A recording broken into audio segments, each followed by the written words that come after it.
Hello everyone, welcome to our YouTube channel commerce classes by Anoop sir. मैं मीना शर्मा आज आपको communication में करवाऊंगी क्या क्या बैरियर्स होते हैं हमारी ड्यूरिंग कम्युनिकेशन प्रोसेस। ठीक है, हमारी कम्युनिकेशन में कौन होता है? एक होता है हमारा सेंडर और ये होता है रिसीवर। ये इसके पास क्या करता है, कोई भी मैसेज को क्या करता है, ट्रांसफर कर देता है। ठीक है, इस बीच में सेंडर से लेकर रिसीवर तक जाने के बीच में मैसेज को कई बार क्या आ जाती है, डिस्टर्बेंस आ जाती है। हमारा मैसेज क्या हो जाता है, डिस्ट्रॉय हो जाता है, जिसके कारण क्या रहता है, प्रॉपर वे में ये रिसीवर तक नहीं पहुंच पाता। यहाँ पे क्या हो जाता है, हमारा नॉइस या बैरियर क्रिएट हो जाता है। ठीक है, तो ये बैरियर्स कौन कौन से होते हैं, कितने टाइप्स के होते हैं, हम वो आज करेंगे। जो हमारा सेंडर से रिसीवर के बीच में जो भी डिस्टर्बेंस होती है वो क्या होती है, हमारी बैरियर्स होती है। तो कितने टाइप के बैरियर्स होते हैं वो करेंगे। सबसे पहले कौन सा होता है हमारा सेमेंटिक बैरियर। इसको क्या बोलते हैं हम, लिंग्विस्टिक बैरियर भी बोलते हैं। ठीक है, ये मेनली क्या होता है, हमारे लैंग्वेज से रिलेटेड होता है। इसमें क्या होता है, हमारा सिमेंटिक बैरियर में क्या होता है, जो हमारा सेंडर होता है और रिसीवर होता है उसके बीच में मीनिंग को लेकर क्या होती है, कंफ्यूजन होती है।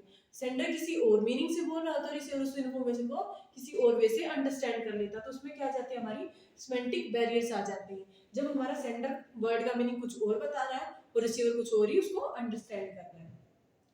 फिनोटिक्स क्या होती है, हमारी साइंस ऑफ साउंड होती है कि किसी वर्ड को बोलने के लिए हम कैसे साउंड्स का यूज करते हैं। ये मेनली क्या होता है, हमारी लैंग्वेज से रिलेटेड होता है। जो भी मतलब कि जो स्टडी कर रहे होते हैं, एमए कर रहे होते हैं, इंग्लिश से कर रहे होते हैं, हिंदी से कर रहे होते हैं, तो उनके लिए ये ज्यादा मैटर करता है। जो लैंग्वेज से स्टडी कर रहे होते हैं, ठीक है, उनके लिए प्रॉपर साउंड मैटर करता है कि वो सही से ले रहे हैं या नहीं ले रहे। सेकंड आता है हमारा कोनोटेशन। कोनोटेशन में क्या आता है कि एक ही वर्ड का हम क्या करें, अलग अलग मीनिंग निकाल सकते हैं। इसलिए इमोशनल होकर जो हर पर्सन अपने अकॉर्डिंग मीनिंग निकालता है। जैसे कि लेट्स हैंग टुगेदर, इसका क्या मतलब हुआ? अगर हम वर्ड में जाए तो आओ लटकते हैं, ऐसा कोई वर्ड होता है? ये नहीं होता। पर उसका हम क्या मीनिंग निकालते हैं कि चलो बाहर घूमने चलते हैं, ठीक है, हैंग आउट करते हैं। तो क्या जाता है कि हम इसमें डिक्शनरी वर्ड ना लेके इमोशंस को कैरी करते हैं। तो कोनोटेशन में क्या आ जाता है, किसी भी वर्ड का जब इमोशनल कैरेक्टरिस्टिक्स की बेस में हम उसका मीनिंग निकालते हैं। उसके बाद डिनोटेशन में क्या आता है, जो भी डिक्शनरी में उस वर्ड का मीनिंग दिया होता है हम उस वर्ड को लिटरली ले लेते हैं। मतलब कि जैसा शब्द लिखा हुआ है उसका वैसा ही मीनिंग निकाल लेते हैं जो डिक्शनरी में गिवन होता है। किस टाइप के हमारे सिमेंटिक बैरियर्स होते हैं? फर्स्ट हमारे क्या होता है, बैडली एक्सप्रेस मैसेज, कि हमने मैसेज को ही अच्छे से नहीं डिलीवर किया। उसके लिए जो हमने जार्गन वर्ड्स, यानी कि जार्गन वर्ड्स में क्या आ जाएगा, शब्द जाल। कई बार क्या होता है, हम शब्दों के पीछे इतना उलझ जाते हैं उनके बीच में कि हम उसका एग्जैक्ट मीनिंग क्या निकलना चाहिए वो ही भूल जाते हैं। जैसे डिफिकल्ट वर्ड जो होते हैं हम क्या करते हैं, उनका प्रॉपर मीनिंग निकाल पाते हैं। कई बार जैसे राइटर वगैरह लिखते हैं, अपनी बुक्स वगैरह लिखते हैं, तो क्या डिफिकल्ट या टेक्निकल वर्ड्स का यूज करते हैं, तो उनको क्या बोलते हैं, जार्गन वर्ड्स, कि हमारा जो वर्ड है उसका शब्द जाल बन गया। जैसे इनएडुकेट वोकैबुलरी, कि जो हमारा रिसीवर है उसके पास इतनी वर्ड्स की नॉलेज नहीं है, सेंडर के पास इतनी वर्ड्स की नॉलेज नहीं है, उसकी वोकैबुलरी मतलब कि शब्दकोश उसका उसमें कमी है, वो एक ही शब्द का यूज कर रहा है, उसके पास डिफरेंट डिफरेंट वर्ड यूज करने के बारे में उसको नॉलेज ही नहीं है। नेक्स्ट आता है हमारा फॉल्टी ट्रांसमिशन। फॉल्टी ट्रांसमिशन में क्या आ जाएगा कि वो ट्रांसलेट ही गलत तरीके से कर रहा है। किसी वर्ड को सेंडर किसी और मीनिंग में बोल रहा है और रिसीवर उसको किसी और मीनिंग। जैसे हमने पिछली वीडियो में कहा था कि इसका डेटर भी हो सकता है और डॉक्टर भी वर्ड हो सकता है। तो क्या कहते हैं, ट्रांसलेट गलत कर रहा है वो किसी और लैंग्वेज में, उसको ट्रांसलेट कर रहा है। स्पेशलिस्ट लैंग्वेज में कि कोई जैसे डॉक्टर्स वगैरह होते हैं उस टर्म्स को शॉर्ट फॉर्म में लिखते हैं, तो क्या अगर वो उसी लैंग्वेज को तभी समझ पाएगा जब उसे पहले से उसकी नॉलेज हो। ठीक है, जैसे कई टर्म्स होती हैं हम यूज करते हैं, तो उनका क्या, अगर हमसे कोई कंप्यूटर की या ऐसी लैंग्वेज की टर्म्स हमसे पूछे तो हमें शायद नहीं आती होगी, तो उसके लिए क्या हमें स्पेशलाइजेशन होना चाहिए उस लैंग्वेज के बारे में जिसको वो यूज कर रहे होते हैं। ठीक है, उसके बाद आता है हमारा कौन सा, साइकोलॉजिकल बैरियर। साइकोलॉजिकल किससे रिलेटेड होता है, रिसीवर के माइंड से रिलेटेड होता है ना, उसके माइंड में जब आप इंफॉर्मेशन प्रोसेस कर रहे हो, सेंडर जब रिसीवर को इंफॉर्मेशन भेज रहा है तो उस टाइम उसके माइंड में क्या चल रहा है, वो उसके कारण भी कई बार बैरियर्स पैदा हो जाते हैं। ठीक है, इमोशनल बैरियर्स में क्या जाएंगे, इसको हम साइकोलॉजिकल को क्या बोलते हैं, इमोशनल बैरियर भी बोलते हैं। ठीक है, ये क्या होता है, परसेप्शन, कि परसेप्शन का मतलब होता है कि हमारे पास ढेर सारी इन्फॉर्मेशन, हमारे आसपास के एनवायरनमेंट में बहुत सारी इन्फॉर्मेशन होती है, उनमें से जो रिसीवर है वो कौन सी इन्फॉर्मेशन लेगा, कौन सी इन्फॉर्मेशन को एक्सेप्ट करेगा, वो रिसीवर पे डिपेंड करता है।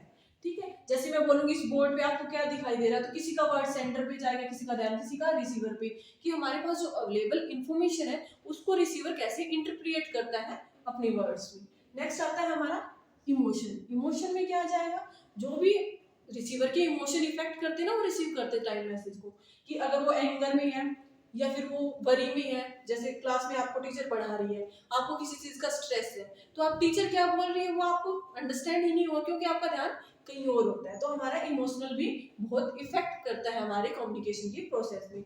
नेक्स्ट आता है डिस्ट्रस्ट ऑफ कम्युनिकेशन, कि हमारा कम्युनिकेशन में ट्रस्ट ही नहीं है। जैसे कि एग्जांपल के तौर पे हम देखें तो आपको कोई कंसेप्ट करवा रही है, हम कह दें कि ये पेपर में नहीं आता, काफी टाइम से एग्जाम में नहीं आ रहा, तो क्या आप उसको ज्यादा इंटरेस्टिंगली सुनोगे? नहीं सुनोगे ना। और यही कह दे कि इसमें से तो पक्का ही आएगा इस टॉपिक में से, तो स्टूडेंट क्या करते हैं, पूरे फोकस के साथ सुनते हैं ना, तो उस टाइम क्या करते हैं, उसको ट्रस्ट करते हैं। अगर वही इंपॉर्टेंट नहीं है तो वो डिस्ट्रस्ट ऑफ कम्युनिकेशन हो जाएगा हमारा।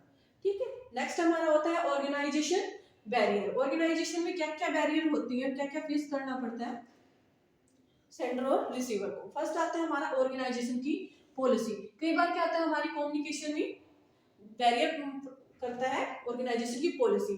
जैसे कि ऑर्गेनाइजेशन की पॉलिसी क्या होती है, मेनली गाइडलाइंस होती है, जो भी हमें क्या करते हैं, कोई भी काम करने के लिए हमें गाइडेंस प्रोवाइड करवाती है। ठीक है, कि ऑर्गेनाइजेशन की पॉलिसी, उसका स्ट्रक्चर ऐसा है कि आपको डिफिकल्टीज फेस करनी पड़ती है, कि इंफॉर्मेशन को हम वर्टिकल भेजेंगे, हॉरिजेंटल भेजेंगे, या उसका जो सिस्टम होता है उसको प्रोसीजर को आपको पूरा फॉलो करना पड़ता है।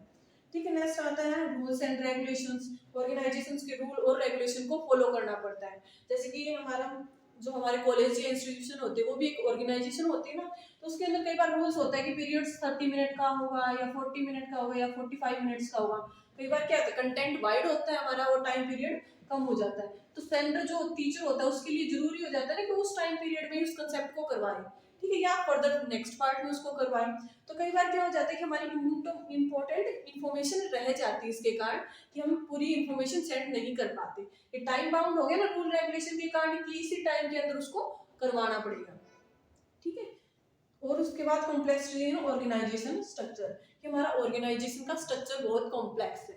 ठीक है, जो हमारा जैसे कि हम क्या कर रहे हैं, वर्टिकली फॉलो कर रहे हैं, तो इस लास्ट हमारा ए है, यहाँ पे लगा लो कोई डी पर्सन है, उस तक इन्फॉर्मेशन पहुंचाने के लिए हमें क्या पूरा पाथ ऐसे पूरा करना पड़ेगा। ठीक है, उसके बाद बीच में जितने भी लेवल्स आएंगे उन सबको फॉलो करते हुए हमें लास्ट तक जाना पड़ेगा, जिसके कारण क्या हमारा ऑर्गेनाइजेशन का स्ट्रक्चर कॉम्प्लेक्स हो जाता है, और लास्ट तक इन्फॉर्मेशन जाते जाते उसका रूप ही चेंज हो जाता है, उसका फॉर्मेट ही चेंज हो जाता है।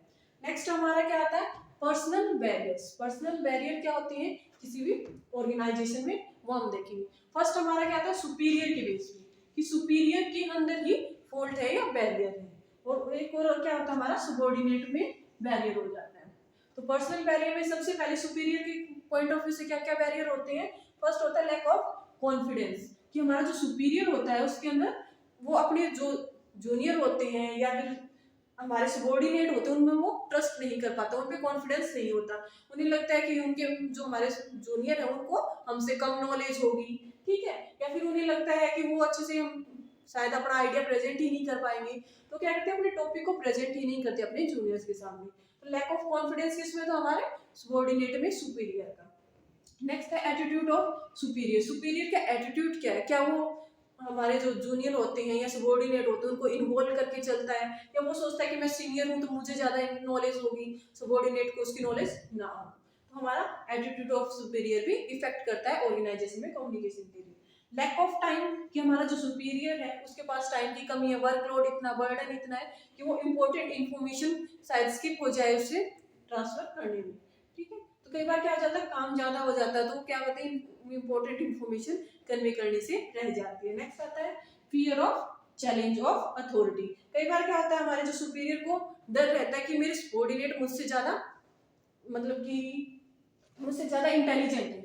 ठीक है, उसे लगता है कि कहीं वो अगर सबऑर्डिनेट का नाम लेगा तो कहीं उसको अथॉरिटी ज्यादा पसंद ना कर ले, या मेरी जगह कहीं उसको अपॉइंट ना कर दे, ज्यादा इंटेलिजेंट है या ज्यादा एजुकेशन उसके पास। ठीक है, तो आ जाएगी हमारे fear of challenge of authority, की कहीं उसकी पोस्ट ना चली जाए। लैक ऑफ अवेयरनेस, कई बार क्या होता है जो हमारे सुपीरियर को होता है खुद को ही नॉलेज नहीं होती, तो क्या करेगा आगे क्या कम्युनिकेट करेगा। तो ठीक है, उसके पास अवेयरनेस उस इन्फो उसके बारे में कंप्लीट नॉलेज ही नहीं है हमारे सुपीरियर के पास उस मैसेज से रिलेटेड। नेक्स्ट आता है हमारा बैरियर इन सबऑर्डिनेट। सबऑर्डिनेट के बैरियर क्या क्या आ जाएंगे, सबॉर्डिनेट को क्या क्या बैरियर्स फेस करने पड़ते हैं? फर्स्ट हमारा क्या आता है, लैक फेलियर ऑफ कम्युनिकेशन। कि कई बार क्या होता है, सबॉर्डिनेट ये सोचता है कि मुझसे ज्यादा तो सुपीरियर को पहले से ही नॉलेज होगी, ठीक है, तो वो क्या करता है, वो अपनी इंफॉर्मेशन कन्वे ही नहीं करता। जैसे कई बार क्या होता है, स्टूडेंट क्या होता है, टीचर के सामने इतना अच्छे से बता नहीं पाते, वो सोचते हैं कि टीचर को खुद से ही पता होगा, जबकि कई बार क्या होता है, हमारे टीचर्स को भी कई इंफॉर्मेशन पता नहीं होती, ठीक है। उसके बाद आ जाता है कि या फिर वो ऐसी चीजें बताती हैं जो उन्हें लगता है कि ये चीज बतानी ठीक है, जैसे चमचागिरी करते हैं, उनको अच्छी अच्छी चीजें बताते हैं, पॉजिटिव पॉइंट बताते हैं, नेगेटिव पॉइंट नहीं बताते। ये आ जाएगा हमारा फेलियर ऑफ कम्युनिकेशन में। नेक्स्ट आ जाएगा नीड ऑफ रिस्पॉन्स। कई बार क्या करते हैं, सुबॉर्डिनेट अपनी सीनियर को कुछ आइडिया सजेशन देते हैं, अगर उसका पॉजिटिव आ गया तो ठीक है, अगर नेगेटिव फीडबैक आया ना तो क्या करेगा, आगे फर्दर फ्यूचर में कोई भी आइडिया नहीं देगा। जैसे क्लास में टीचर क्या करती है, स्टूडेंट्स को कई बार अच्छा कमेंट देती है कि हाँ आज आप अच्छे से पढ़ के आए, ये करके आए, ठीक है। अगर वही टीचर कह दे कि आपने तो अच्छे से लर्न नहीं किया, कल अच्छे से प्रिपेयर करके आना, तो नेगेटिव फीडबैक आता है, तो उससे क्या हो जाता है, हमारा बैरियर हो जाती है कई बार, तो हमें रिस्पॉन्स करने की जरूरत होती है। नेक्स्ट है डिस्टोरेशन, कि हमारा मैसेज में ही गड़बड़ी है कहीं ना कहीं, ठीक है, हमारा मैसेज कंप्लीट नहीं है, इनकम्प्लीट उसमें इंफॉर्मेशन है, ठीक। नेक्स्ट आता है हमारा अदर बैरियर। अदर बैरियर कितने टाइप्स के हो सकते हैं? फर्स्ट हम आता है इन एप्रोप्रिएट चैनल, की हमने चैनल ही अच्छे से यूज नहीं किया, जैसे कि कोई अर्जेंट इंफॉर्मेशन है और हम वही पुराने वाला है कि ये सुपीरियर से फिर इसके पास जाएगा सबॉर्डिनेट, फिर उसके सबॉर्डिनेट उसके जूनियर के पास जाएगा, अगर हम ऐसे यूज करेंगे चैनल का तो क्या हो जाएगा, तब तक तो टाइम ही निकल जाएगा डिसीजन लेने में। तो क्या हो जाता है, इन एप्रोप्रिएट चैनल भी हो सकता है कि हमें अर्जेंट के लिए अलग होना चाहिए, जबकि अगर कोई काम रूटीन का है तो उसके लिए अलग चैनल का फॉलो होना चाहिए, ठीक है, इनएप्रोप्रिएट चैनल हो गया। नेक्स्ट आता है हमारा नॉन क्लैरिटी ऑफ अजम्पशंस। कई बार क्या होता है, जो सेंडर होता है और जो रिसीवर होता है वो अपने अपने एजेंडा पर काम करते हैं, ठीक है, वो अपने अपने मोटिव के अकॉर्डिंग कम्युनिकेशन करते हैं, जो उसका इंटरेस्ट होता है उसी के अकॉर्डिंग मैसेज को रिसीव या सेंड करते हैं। जैसे कि ऑर्गेनाइजेशन में कह दे सुपीरियर कि आपको न्यू टेक्नोलॉजी लेके आएंगे, सबॉर्डिनेट क्या सोच सकते हैं कि अगर नई टेक्नोलॉजी आ गई तो क्या हो जाएगा, हमारा वर्कर्स की कम हो जाएगी ना संख्या, की टेक्नोलॉजी का यूज करेंगे तो हमें वर्कर की जरूरत कम पड़ेगी, जबकि हो सकता है कि जो हमारे सुपीरियर है वो चाहे कि हमें सेल्स को इंक्रीज करेंगे तो कंपनी को प्रॉफिट होगा। तो कई बार क्या कहते हैं, हमारी सेंटर और रिसीवर के जंक्शंस अलग अलग हो जाती है, उनका पॉइंट ऑफ व्यू अलग होता है। नेक्स्ट आता है कल्चरल बैरियर। कल्चरल बैरियर में क्या कि अलग अलग कल्चरल बैकग्राउंड से होती है, जैसे क्लास में भी ले लो आप, कोई न्यू स्टूडेंट आता है, वो ये जैसे हम हरियाणा के हैं, वो किसी और स्टेट से आता है, तो क्या हो जाता है, कई बार हम क्या करते हैं उसके साथ अच्छे से कम्युनिकेट नहीं कर पाते। नेक्स्ट आता है हमारा फीडबैक। यहाँ पे आपको प्रॉपर नहीं दिख रहा, तो यहाँ पे देखो फीडबैक क्या होता है, कि हम अच्छे से उसको फीडबैक, उसको रिस्पॉन्स नहीं मिल रहा, ठीक है, जो भी कम्युनिकेशन वो कर रहा है उसका फीडबैक, उसका रिस्पॉन्स अच्छे से नहीं है मिले। या फिर पर्सनल बैरियर, कि हमारे पर्सनल बैरियर में कैसे आ जाएगा कि जेंडर के बेस पे हम इनइक्वालिटी करते हैं, या एज के बेस पे, इनकम के बेस पे, तो वो सब चीजें हमारी, इमोशनल स्टेटस क्या है हमारा, वो सब चीजें हमारी किसमें आ जाएगी, पर्सनल बैरियर। ठीक है, तो आज हमने किया कम्युनिकेशंस के बैरियर। वो किस ड्यूरिंग आते हैं, जब सेंटर मैसेज को सेंड करता है रिसीवर, उस बीच जो जो बैरियर्स आते हैं या जो भी प्रॉब्लम्स आती है वो क्या आती है, हमारी कम्युनिकेशन की बैरियर आती है। तो उसमें हमने आज किया सिमेंटिक बैरियर। सिमेंटिक बैरियर किससे रिलेटेड है, हमारी लैंग्वेज से रिलेटेड। इसको साइंस ऑफ मीनिंग बोलते हैं, कि सेंडर किसी वर्ड का अलग मीनिंग निकाल रहा है और रिसीवर कुछ अलग मीनिंग निकाल रहा है। उसके बाद फिनोटिक्स मतलब कि साइंस ऑफ साउंड, ठीक है। नेक्स्ट आता है डिनोटेशन, मतलब कि हम इमोशनली उस वर्ड का क्या मीनिंग निकाल लेते हैं, ठीक है। नेक्स्ट आता है डिनोटेशन। डिनोटेशन में हमने किया कि एग्जैक्ट डिक्शनरी का हम मीनिंग लेकर चलते हैं। बैडली एक्सप्रेस मैसेज में कि हमारा मैसेज कंप्लीट नहीं है, उसमें जार्गन वर्ड्स का हमने यूज किया या वोकैबुलरी हमारी कंप्लीट नहीं थी। फिर फॉल्टी ट्रांसलेशन की, वो अलग ही उसका इंटरप्रेट कर रहे हैं कुछ। नेक्स्ट है स्पेशलिस्ट लैंग्वेज, की हर जो फील्ड होती है उसकी अलग से स्पेसिफिक लैंग्वेज होती है, टेक्निकल वर्ड जो होते हैं उससे रिलेटेड हुआ जाएगा। नेक्स्ट किया था हमने, सेकंड हमारा क्या था, साइकोलॉजिकल बैरियर, की इमोशनल बैरियर आ जाएंगे उसमें, perception, emotion, situation of communication. Organisation में क्या क्या बैरियर्स आ सकते हैं, उसकी पॉलिसी की वजह से, उसके स्ट्रक्चर की वजह से, रूल रेगुलेशन की वजह से, तो वो सारे हमारे ऑर्गेनाइजेशन बैरियर में आ जाएंगे। पर्सनल बैरियर में क्या, सुपीरियर के पॉइंट ऑफ व्यू से और सबॉर्डिनेट के पॉइंट ऑफ व्यू से हमने किए ये बैरियर्स। तो ये थे हमारे कम्युनिकेशन के बैरियर। इनसे रिलेटेड अगर कोई भी आपको क्वेरीज हो तो आप कमेंट बॉक्स में लिख सकते हैं।